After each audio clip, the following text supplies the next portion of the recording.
셀트리온, 유플라이마 23년 미국 시장 진출을 앞두고 승패의 핵심 관건은 두 가지. 셀트리온 오늘 플러스 2.05% 상승, 헬스케어는 플러스 0.77%, 제약은 플러스 0.51% 상승세를 보였습니다. 셀트리온은 오늘까지 연 3일째 양봉의 모습으로 상승세가 나오고 있고요. 헬스케어 이틀째 양봉의 모습입니다. 제약은 상대적으로 덜 빠진 상황에서요, 안정적인 횡보세가 나타나고 있는 모습입니다. 셀트리온과 헬스케어는 이제 블록딜의 영향권에서 완전히 벗어났다, 이런 측면으로 접근이 될 수가 있겠습니다. 주천의 셀트리온 분석 시간입니다. 안녕하세요, 주천입니다. 오늘 이 시간에는 유플라이마에 대해서 이야기를 해보기로 하겠습니다. 지난주 3월 25일 유플라이마는 호주에서 정식 승인을 획득을 했습니다. 이와 관련해서 왜 공시가 안 나오느냐, 이렇게 생각을 하시는데요.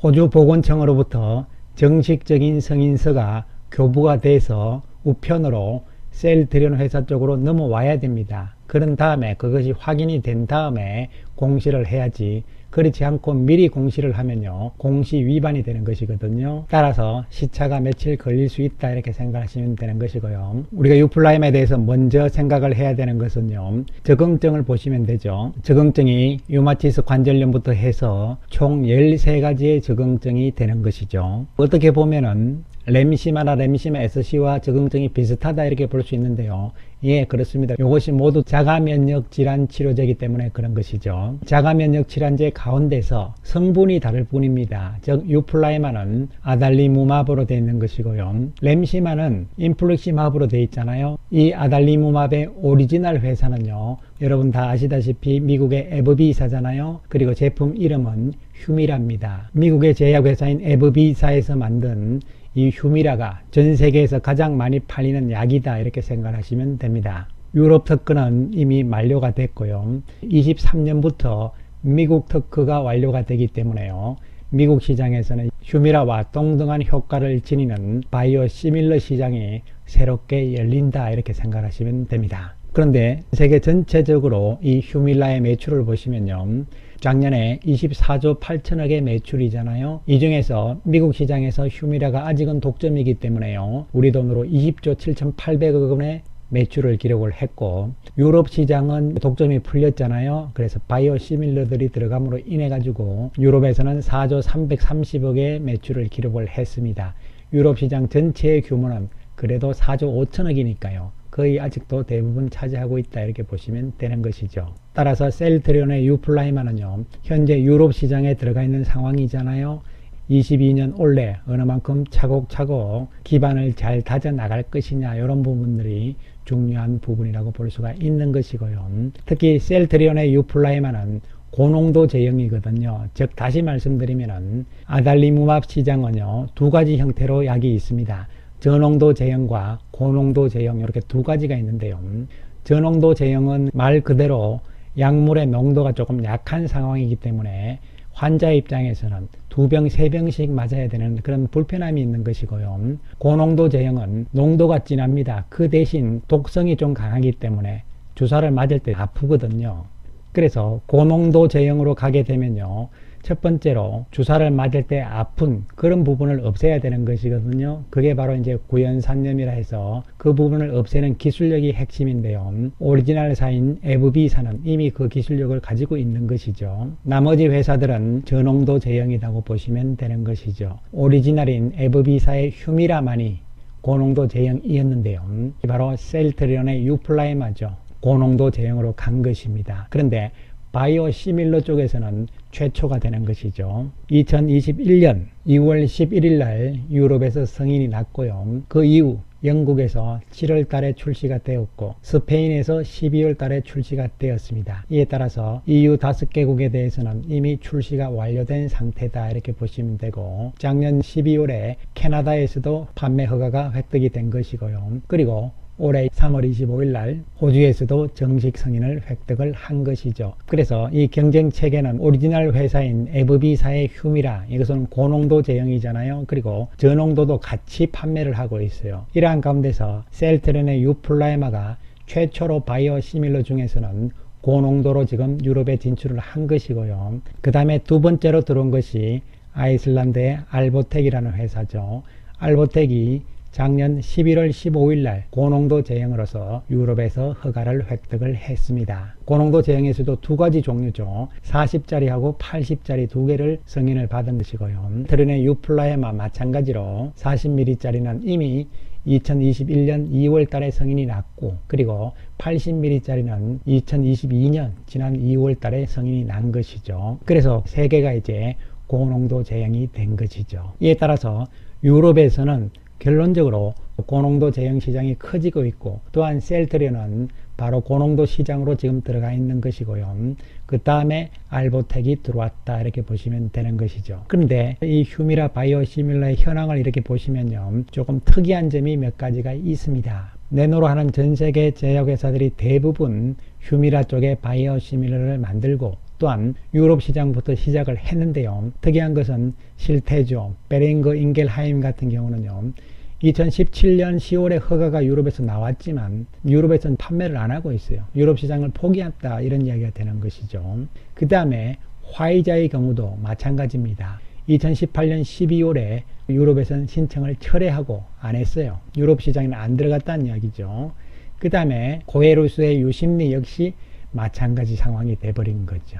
그 이야기는 무슨 이야기냐 하면요, 미국 시장을 노리기 위해서 유럽 시장을 포기했다 이런 관점으로 접근을 할 수가 있는 것이죠. 왜냐하면 오리지널사인 에브비사에서 휴미라를 고농도 제형으로 바꿔버렸거든요. 업그레이드를 시켜버리니까 따라오던 바이오시밀러 업체들이 고농도 제형으로 따라가지를 못한 거예요. 그렇기 때문에 저농도 형태에서 그대로 포기를 한 케이스들이 유럽에서 많이 나왔다고 보시면 되는 것이죠. 하지만 셀트리온과 알보텍은 고농도로 처음부터 들어갔다 이렇게 생각을 하시면 됩니다. 이에 따라서 현재 유럽 시장은 어떻게 보시면요, 셀트리온과 알보텍 그리고 오리지널사인 에브비 이렇게 3파전이 될 수밖에 없는 구도로 가고 있는 것이다 이렇게 보시면 되고요. 에브비사는 미국 시장으로 들어오는 바이오시밀러에 대해서는요, 철저하게 못 들어오게 하고 있는 것이죠.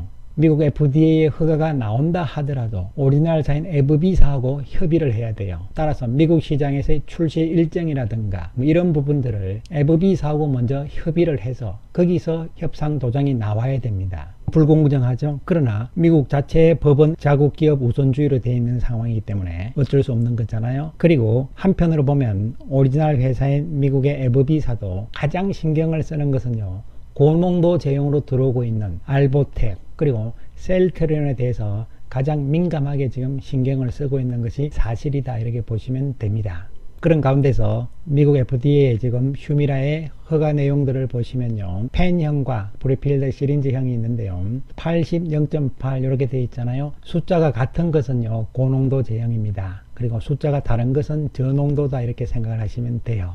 따라서 휴미라는요 80짜리 고농도, 40짜리 고농도, 그 다음에 저농도형도 가지고 있어요. 그리고 프리필드 시린지형에서는 용량이 작은 20ml, 10ml짜리도 다 지금 가지고 있는 상황이다 이렇게 보시면 되는 것이죠. 물론 이 중에서 가장 큰 시장은 40ml에 0.4ml짜리 요 시장이 가장 크다고 보시면 돼요. 80짜리는요 용량이 2배잖아요. 그러니까 오래된 환자들은 약에 대해서 내성이 생기기 때문에 용량을 더 높이는 이러한 경우에 필요한 것이다 이렇게 보시면 되고요. 그 다음에 청소년, 미성년자 쪽에서는 용량을 처음에는 좀 낮춰야 되는 것이잖아요. 그런 측면으로 생각을 하시면 되고요. 그래서 에브비사가 가장 고민을 했던 경쟁업체는 바로 아이슬란드의 알보텍이었어요. 이 알보텍하고 상당히 심각하게 법적인 공방전을 계속적으로 몇 년 동안 펼친 상황이었죠. 이에 따라서 알보텍이 미국 시장으로 들어오기 전까지는 7개사들이 미국의 허가를 다 나온 상태에서 출시 예정일을 다 받아놓은 상태죠. 이 출시 예정일은 바로 오리지널 회사인 에브비사하고 따로 협상을 해야 돼요. 협상을 해서 그 날짜를 받아야 됩니다. 그런데 최근에 알보텍이 미국 시장의 에브비사와 협의가 끝났잖아요. 23년 7월 1일 날 출시하기로 협의를 끝냈습니다. 물론 아직 미국 FDA에서 허가는 나오기 전입니다. 그런데 이 알보텍이 고농도 제형이었고 그리고 대체 조제 이 두 가지를 갖추게 되면요, 오리지널사인 에브비사에서도 상당히 위협적인 것이거든요. 그 이야기는 나머지 지금 회사들은요 전부 저농도형이기 때문에 에브비사의 입장에서는 자신감이 있다 이렇게 볼 수 있는 것이잖아요.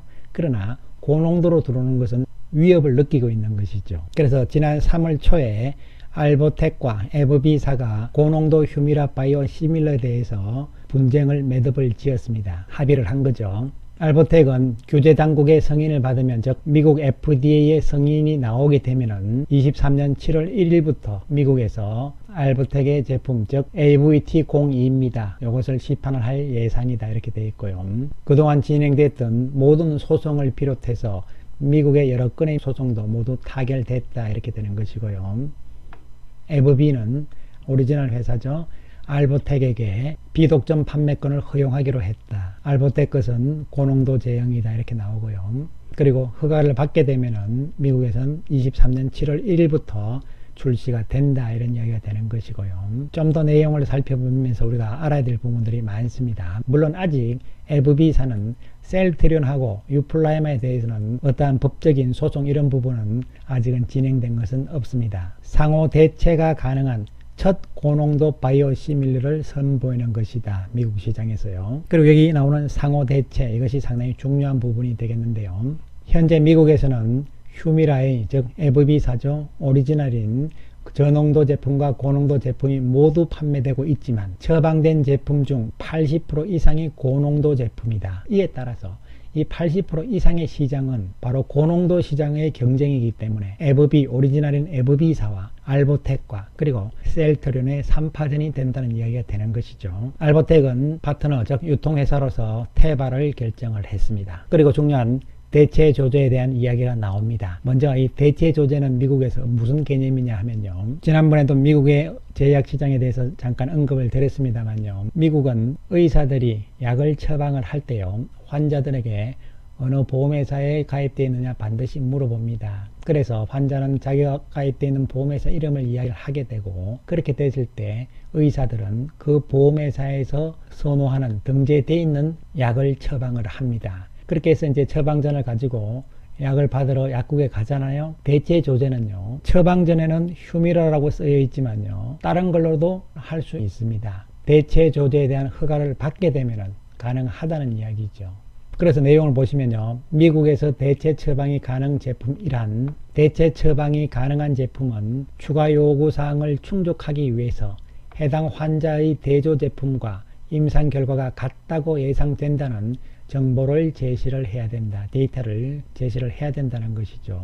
또한 대체 처방이 가능한 제품과 대조 제품 사이의 효능 감소 및 안정성 측면의 위험도를 평가를 받아야 한다. 문제가 발생하지 않으면 대체 처방이 가능한 제품이 대조 제품을 대체할 수 있다, 이렇게 되어 있거든요. 그래서 알보텍은 이미 미국 FDA에 대체 처방에 대한 신청서도 제출을 한 상태죠. 그런데 현재 보류되어 있는 상태입니다. 2022년 1분기나 2분기에 다시 이 부분에 대한 심사가 있을 것으로 예상이 됩니다. 이에 따라서 만약에 이것이 성공으로 돼서 알보텍이 미국 FDA로부터 대체 처방 허가를 받게 된다면요, 바이오시밀러 업체들 가운데서는 가장 선두권에 올라간다고 볼 수가 있는 것이죠. 그런데 현재 미국 시장의 상황을 보시면요, 대체 조제가 가능한 제품이 실테조, 즉 베링거 인겔하임께 하나가 있고요, 그 나머지는 없습니다. 그리고 알보텍게 이번에 만약에 대체 조제까지 성공을 하게 된다면요, 고농도이면서 대체 조제이기 때문에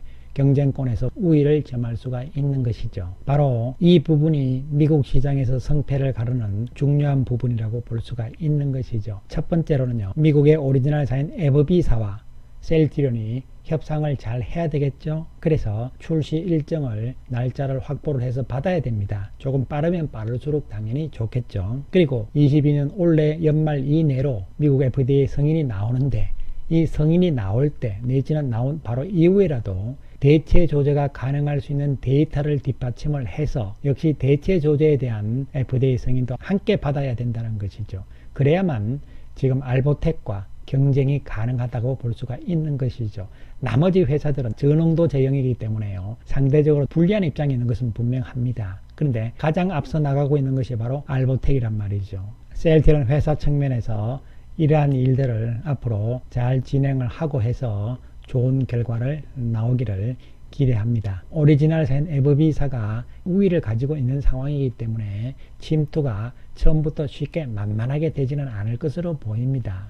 셀트리온 오늘 외국인들이 131억의 매수 우위를 보인 상황이고요. 연기금도 28억의 매수 우위를 보였습니다. 외국계 창구를 보시면 골드만삭스에서 7만 3천 주가 들어오잖아요. 그리고 모건 스탠리 쪽에서는 3만 9천 주가 매도가 나오는 상황이었고 JP 모건 쪽에서도 일부 매도가 나오는 모습이 연출이 되었습니다. 전체적으로 외국인들이 7만 5천 주 매수 우위를 보인 상황이고요.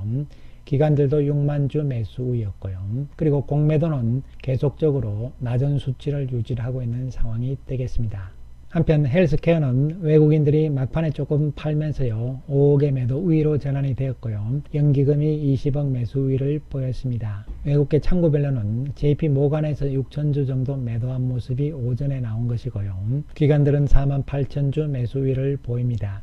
공매도의 양도 숫자가 그렇게 크게 늘어나지 않고 있는 상황이죠. 블록딜을 통해서 공매도 세력들이 일정 부분들의 물량들을 상환을 해놓은 상태잖아요. 한편 제약은 오늘 플러스 0.51% 상승이고요. 외국인들이 20억 매수 우위를 보였습니다. 공매도량도 계속적으로 조용한 상태가 나오고 있고요. JP 모건에서 5,000주 매수를 했고 메릴린치에서 2,900주 매수, 골드만삭스에서 소폭 매수하는 모습이 연출이 되었습니다. 따라서 셀트리온 그룹 세 종목 다 여기서 주가 움직이면요 정상적인 수급의 패턴으로 며칠 오르면 좀 조정받고 하는 이러한 안정적인 움직임을 예상을 해볼 수가 있겠습니다. 올 한 해 동안은 유플라이마는 유럽에서 잘 좀 기반을 다져야 되는 것이고요.